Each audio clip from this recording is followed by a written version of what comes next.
Hello friends, welcome to my YouTube channel learn with Arijit.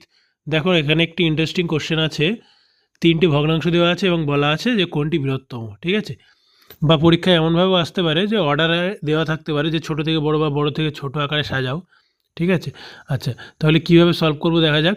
Normally অঙ্কগুলো কীভাবে করে, হর সমান করে নেয়, হর সমান করে যেটা লব বড় থাকে সেটাই হয় উত্তর, তাই তো।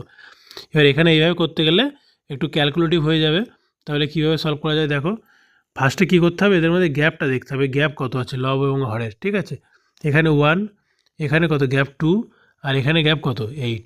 ঠিক আছে, এবার এই গ্যাপ যে কটা বের হলো এদের কী করতে হবে, এলসিএম করতে হবে। ঠিক আছে, তাহলে এলসিএম অফ 1, 2 অ্যান্ড 8, এর এলসিএম করলে কত হয়, এলসিএম হয় 8। বোঝা গেল এই পর্যন্ত। এবার কী করতে হবে, এই যে গ্যাপ যে সংখ্যাগুলো আছে 1, 2, 8, সেটা দিয়ে লসাগুটাকে ভাগ করতে হবে। ঠিক আছে, ভাগ করার পরে যে ভাগফলটা থাকবে সেটা দিয়ে লবে গুণ করে দিতে হবে। বোঝা গেল, দাঁড়াও আমি করে দেখাই। তাহলে 8 ভাগ 1 করলে কত হবে, 8 হবে।